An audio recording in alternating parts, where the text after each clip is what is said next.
Hola, hola, ¿cómo estamos? Soy el pastor Enrique Terrero desde Casa de Oración Judá, San Francisco de Macorís.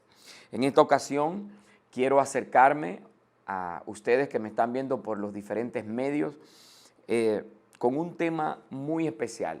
El Señor ha puesto en nuestro corazón que tratemos con un tema muy importante que tiene que ver con la edificación de la iglesia. Esencialmente en una área que muchas veces por causa de todo lo que estamos viviendo en nuestra sociedad, en lo que está viviendo la iglesia, hemos descuidado. Quiero que usted comprenda que nuestra intención de ninguna manera es corregir a nadie, tampoco confrontar a nadie, pero sí nuestra intención es edificar o aportar lo que entendemos pudiera ser una herramienta para este tiempo de dificultad en el cual estamos viviendo. Por causa del medio en el cual nos desenvolvemos y el tiempo que tenemos haciendo ministerio, muchas personas se nos acercan y hablan, tanto como pastores, como amigos que tenemos de diferentes ramas, tanto en la parte social como en la parte eclesiástica, como iglesia, pero también en el ámbito familiar. Y es que todos están siendo o estamos siendo atacados en dos áreas específicas. Primero, en el área de nuestra mente. Y segundo, en el entendimiento de nuestro corazón, por el cual no saber sacar a tiempo aquellas cosas que pueden convertirse luego en un obstáculo en lo que tiene que ver nuestra comunión con Dios. El Señor ha prometido a través de su palabra que iba a restaurar el corazón del hombre, que iba a restaurar el altar, primero, como dije, en el corazón, luego en la familia, luego en las ciudades de la tierra. Segunda de Crónicas 7:14 dice: si mi pueblo se humillare, sobre el cual mi nombre es invocado, y orare, yo escucharía desde lo alto, y escucharía y descendería y sanaría la tierra. Es importante entender que para el tiempo en el cual estamos viviendo, la sanidad del corazón es imperante para poder avanzar y hacer la obra que hemos sido llamados a hacer, tanto como ministerio, como familia, como hombres y mujeres de Dios. Necesitamos comprender la importancia del altar. Un altar es donde desde Génesis hasta Apocalipsis se desarrollan cultos de adoración a Dios o a otros dioses. Cuando leemos en el capítulo 18 del libro de Primera de Reyes, en el verso específicamente, en el verso 31, dice: y tomando Elías 12 piedras, conforme al número de las tribus de los hijos de Jacob, la cual le había sido palabra de Jehová diciendo: Israel será llamado tu nombre, edificó con las 12 piedras un altar y en el nombre de Jehová. Después hizo una zanja alrededor del altar, en la cual cupieran 2 medidas de grano. Preparó luego la leña, cortó el buey en pedazos y lo puso sobre la leña. Y dijo: llenad los cántaros de agua y derramadla sobre el holocausto. La mayoría conoce este pasaje. Elías tuvo primeramente que restaurar algo que había sido dañado. Cada vez que el hombre se aparta de Dios, cada vez que el hombre toma un sentido diferente o un curso diferente al de Dios, a la voluntad de Dios, y no obedece al Señor, lamentablemente las condiciones vienen siendo que nos alejamos tanto que entonces todo lo que no es de Dios comienza a tomar autoridad sobre nuestras vidas. Un altar, hay un indicativo, un altar tiene que ver con sacrificio, tiene que ver con ofrenda, tiene que ver con entrega, o sea, compromiso, pero también un altar es un lugar de confrontación. Cuando vemos el altar que Elías restauró o que edificó y que Elías luego tuvo que confrontar a los profetas de Baal. Ahora, la oración de Elías no solamente trajo la lluvia. Cada vez que hay una restauración de un altar, dentro de la confrontación hay dos partes. La primera es la misma confrontación que nosotros hacemos al mundo espiritual porque estamos tomando la decisión de encauzar nuestra vida nuevamente en Dios. Y es la otra consecuencia que viene producida porque lo habitual que era en nosotros está siendo confrontado con algo que no es habitual.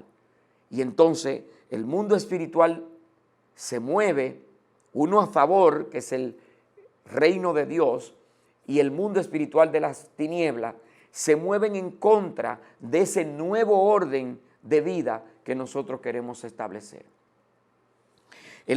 La consecuencia para Elías de que quiso restaurar el altar y conllevar y hacer que el pueblo volviera nuevamente a buscar a Dios y a tener a Dios como Padre y como único responsable de todo lo que era el pueblo, esa consecuencia le costó que la autoridad en ese momento, dígase Jezabel y Acab, que eran los reyes en ese tiempo de Elías, Jezabel específicamente abrió su boca en contra de Elías y lo amenazó de muerte.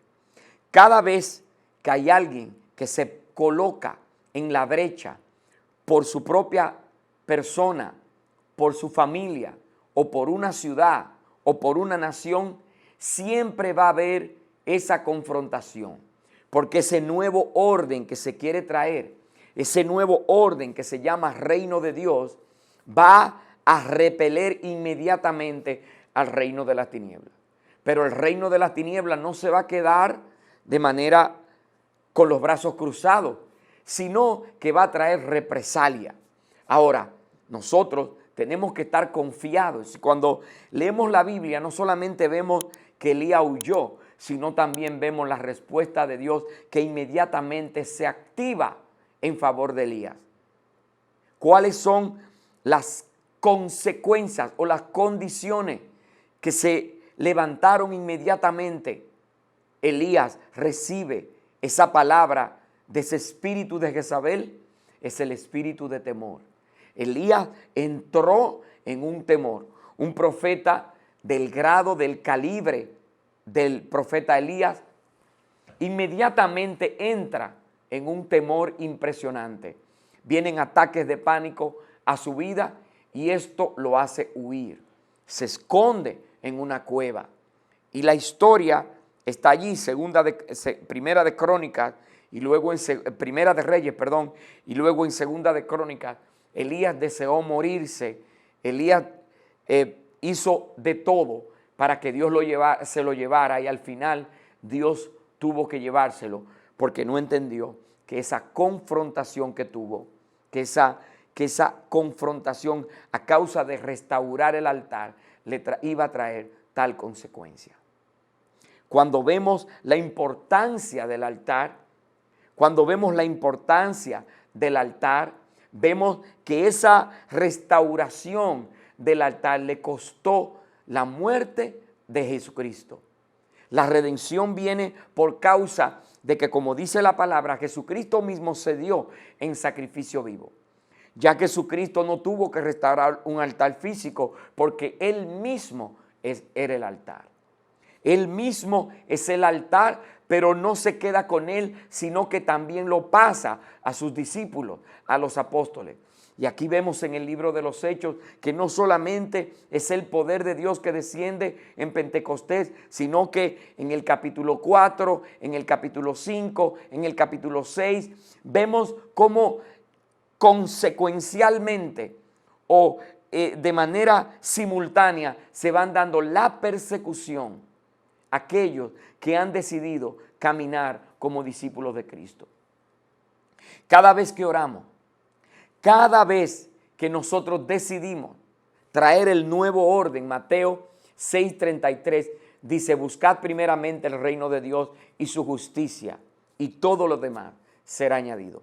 Cada vez que nosotros tomamos la decisión de establecer ese nuevo orden en nuestra vida, cambiar nuestro estilo de vida, provocar una transformación, vamos a estar causando alguna condición en el mundo espiritual al punto que vamos a convulsionar el mundo espiritual a nuestro favor y en nuestra contra.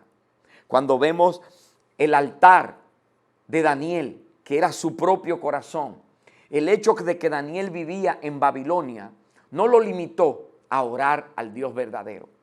Y Daniel oró a Dios cuando había un edicto del rey diciendo que era prohibido orar. Daniel oró fervientemente y esto le costó que lo llevaran a la fosa con los leones. Ahora, no es tan importante la consecuencia que tuvo que al orar lo llevaron al foso de los leones, sino que Dios estuvo con él en todo ese proceso. Cuando vemos la vida de José, que por causa de su oración y del propósito y de la oración, José manifestó a sus hermanos y a sus padres el sueño que Dios le había dado conforme al propósito que tenía Dios con él. ¿Y qué le costó? Sus hermanos lo vendieron. José fue llevado a Egipto como esclavo, pero asimismo también Dios estuvo con él. Y marcado el tiempo, entonces fue levantado como el segundo en todo Egipto. Nuestra oración siempre va a traer consecuencias, pero siempre va a dar resultados. Cuando vemos que los apóstoles lo envía Jesús, la primera vez que los envía de 2 en 2, cuando vinieron los 12, trajeron testimonios extraordinarios y dijeron, hasta los espíritus se nos sujetan en tu nombre. Y Jesús le dijo, no se alegren porque los espíritus se sujetan en mi nombre, sino que su nombre están siendo conocidos en los cielos.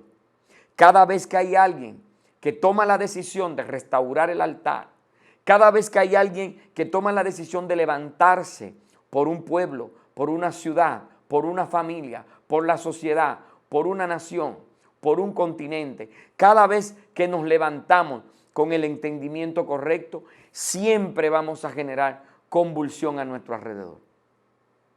Es importante permanecer firmes, aún en la hora más difícil. Jesucristo dijo que vendrían tiempos difíciles. Y yo creo que estos son los tiempos que estamos viviendo. Estamos viviendo la mayor desintegración social.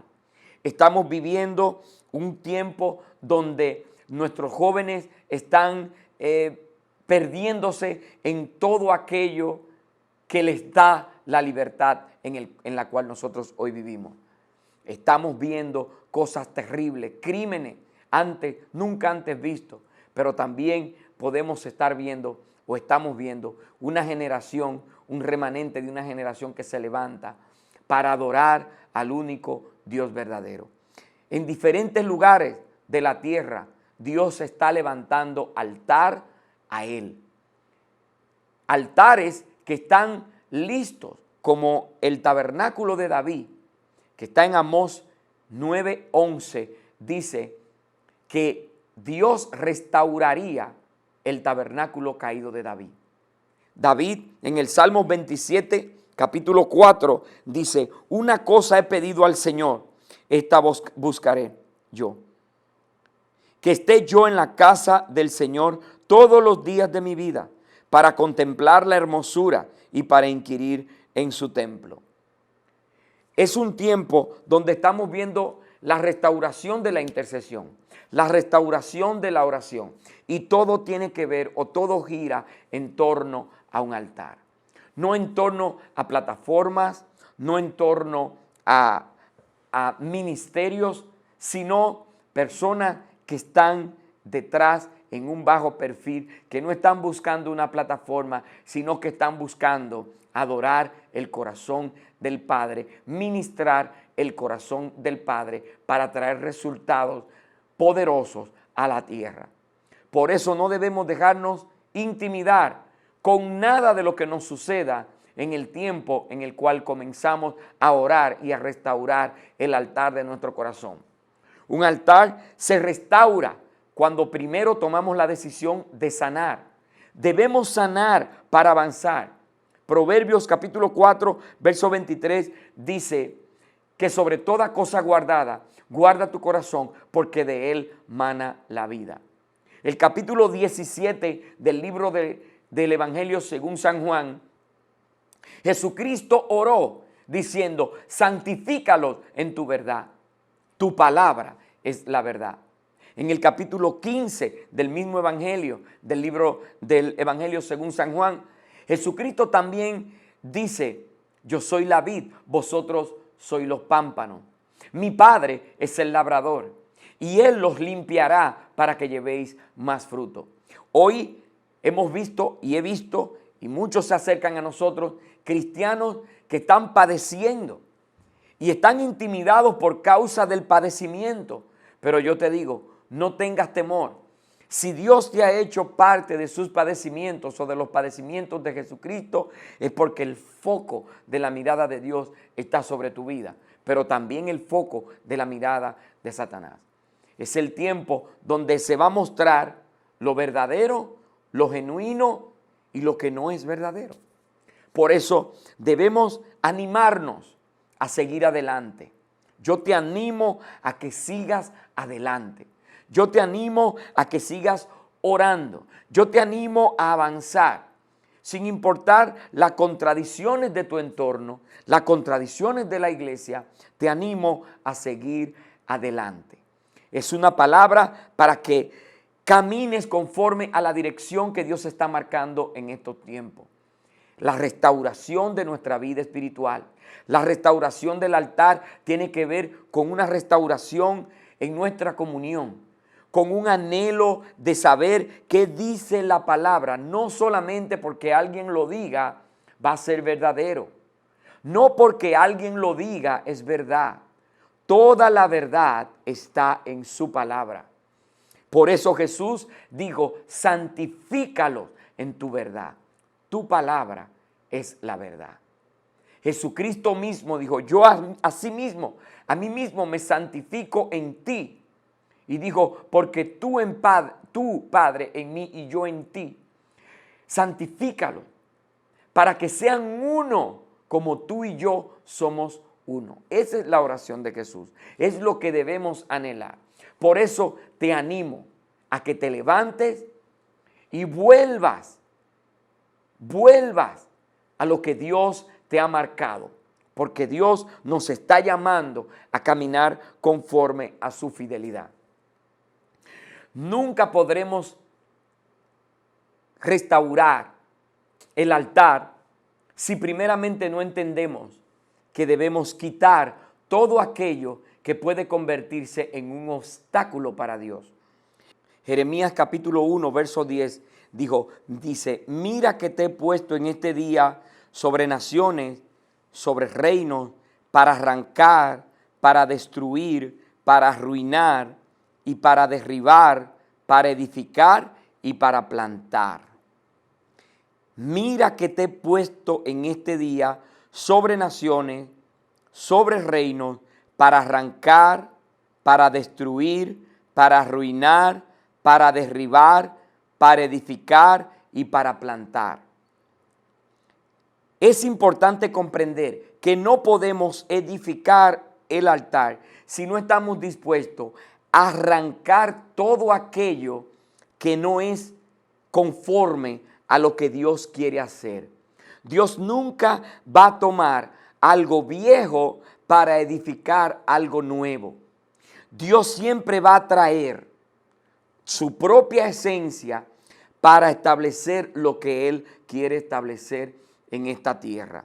Por eso el sistema del reino de los cielos cuando invade sobre la tierra, va a traer una trastornación en 3 etapas. Primero, va a derribar todo aquello que se había edificado. Luego va a arrancar todo aquello lo que no era, lo que no estaba conforme al corazón de Dios para ese pueblo o para ese tiempo.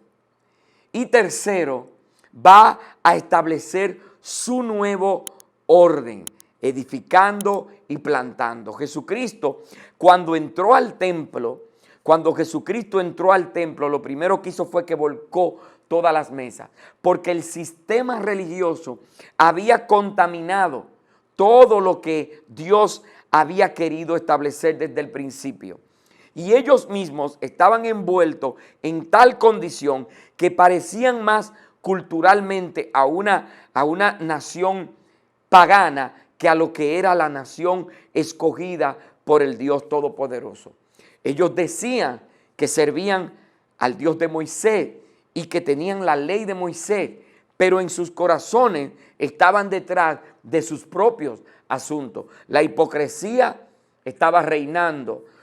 El doblez de ánimo estaba reinando, el espíritu de religiosidad estaba reinando. Había una atmósfera pero tan densa de tiniebla que no pudieron entender que en medio de ellos estaba el mismo Dios.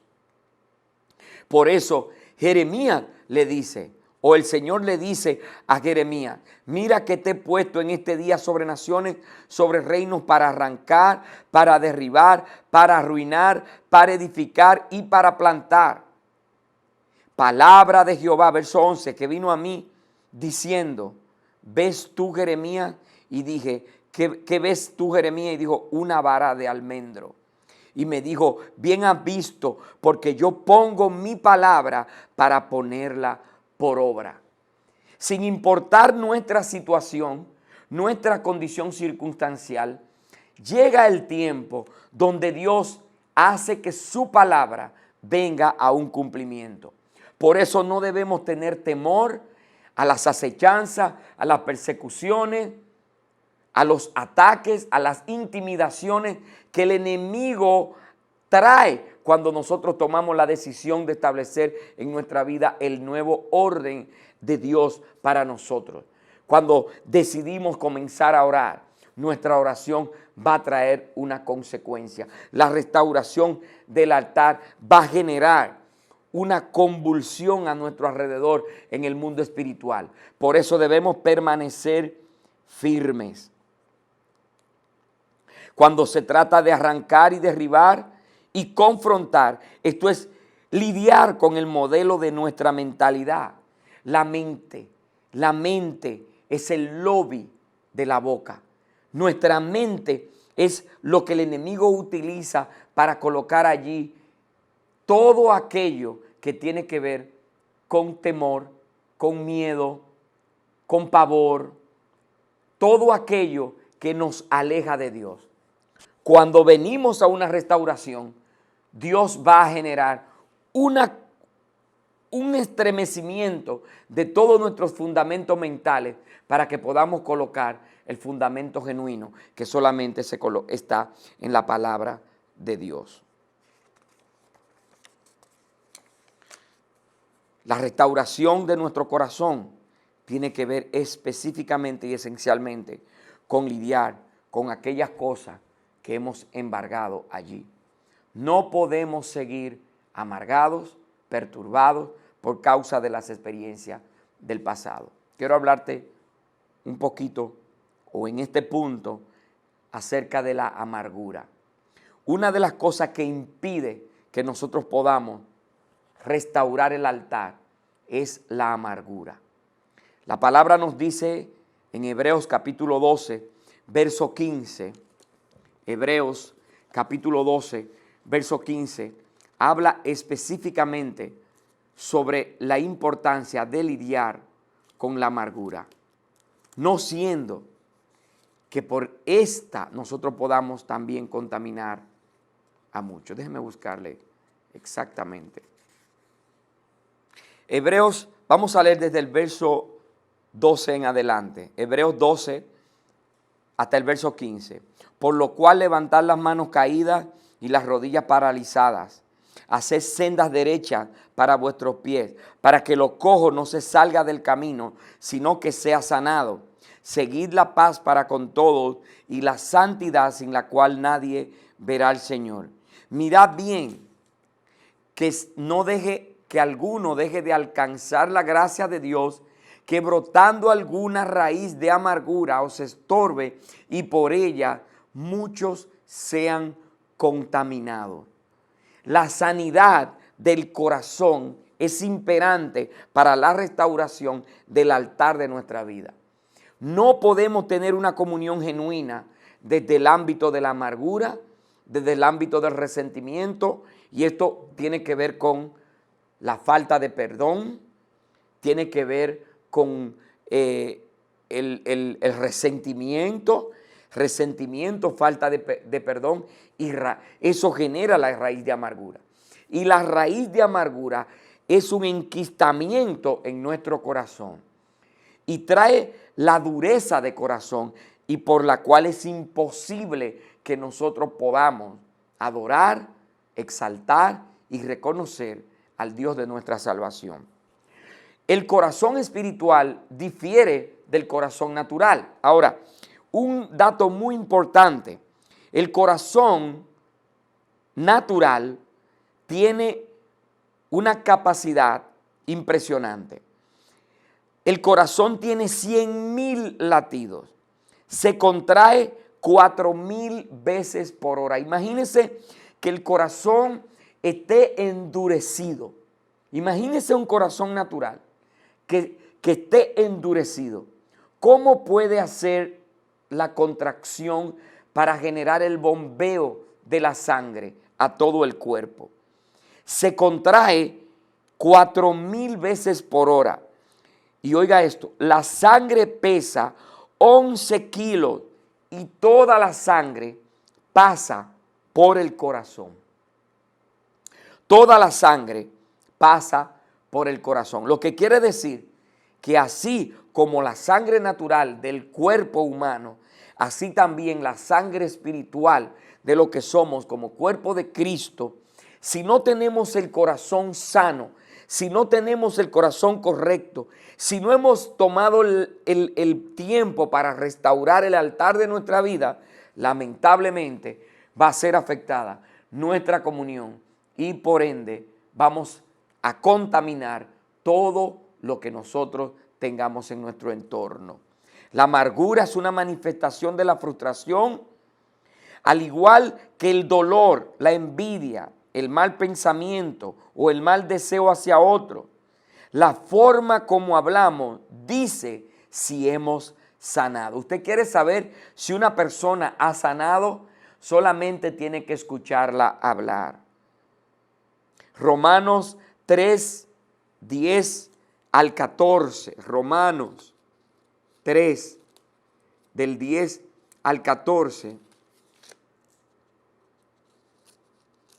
Y con esto vamos a ir cerrando esta parte. No hay justo ni aun uno, no hay quien entienda, no hay quien busque a Dios.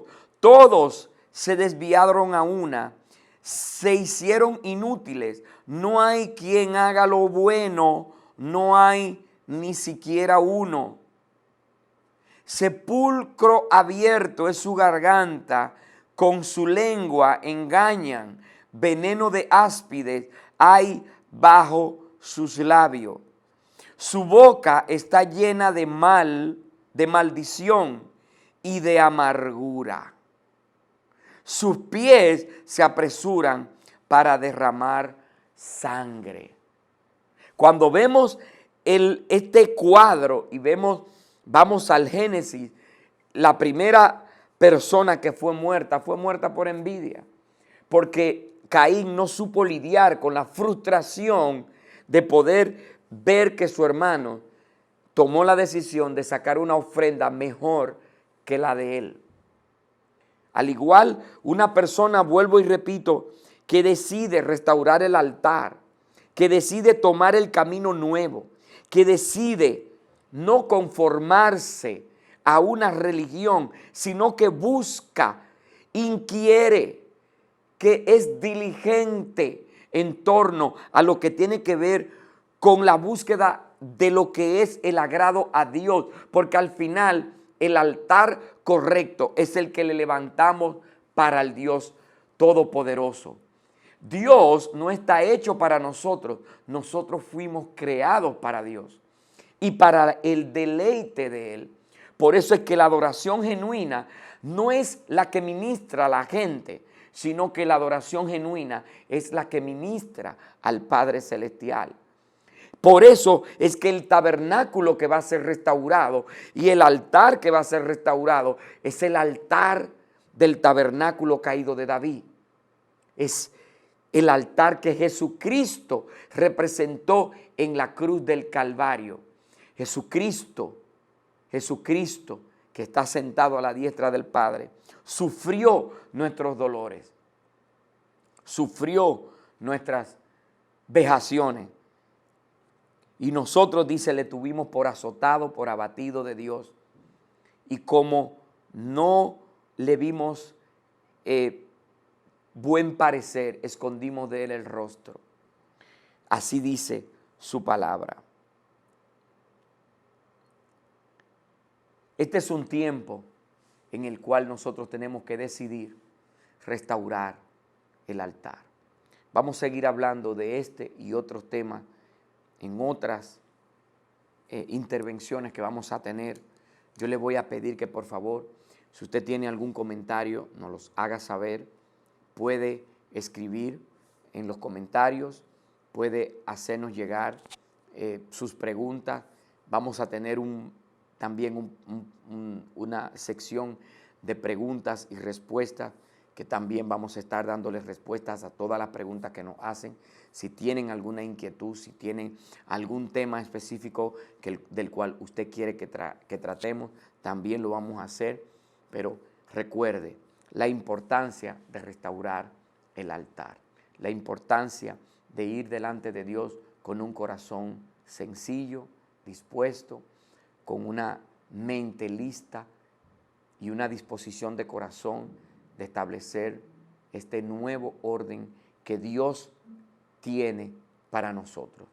Es vivir una contracultura, cambiar la cultura de vivir en la iglesia y pasar desapercibido a generar una contracultura, que donde quiera que lleguemos seamos como esos primeros discípulos que donde quiera que llegaban se veía en ellos la marca de Jesucristo. De eso luego te quiero hablar. Cómo Pedro, estando lleno de temor, en el patio del lugar donde tenían a Cristo, cómo alguien pudo identificarlo si él ni siquiera abrió la boca. Y cuando abrió la boca, también la persona dijo, ¿ves? Él es uno de ellos, porque hasta habla como ellos. Hoy es muy difícil diferenciar a un verdadero discípulo de Cristo. Creo que es el tiempo de nosotros preguntarnos, y te voy a dejar con esta pregunta. ¿Consideras que eres un verdadero discípulo de Jesucristo o eres parte de la membresía de una iglesia? Te dejo con esta pregunta. Recuerda, soy el pastor Enrique Terrero, estamos aquí en Casa de Oración Judá, República Dominicana, San Francisco de Macorís, Avenida Presidente Antonio Guzmán Fernández, Torres Río Local S2. Un abrazo, te queremos mucho.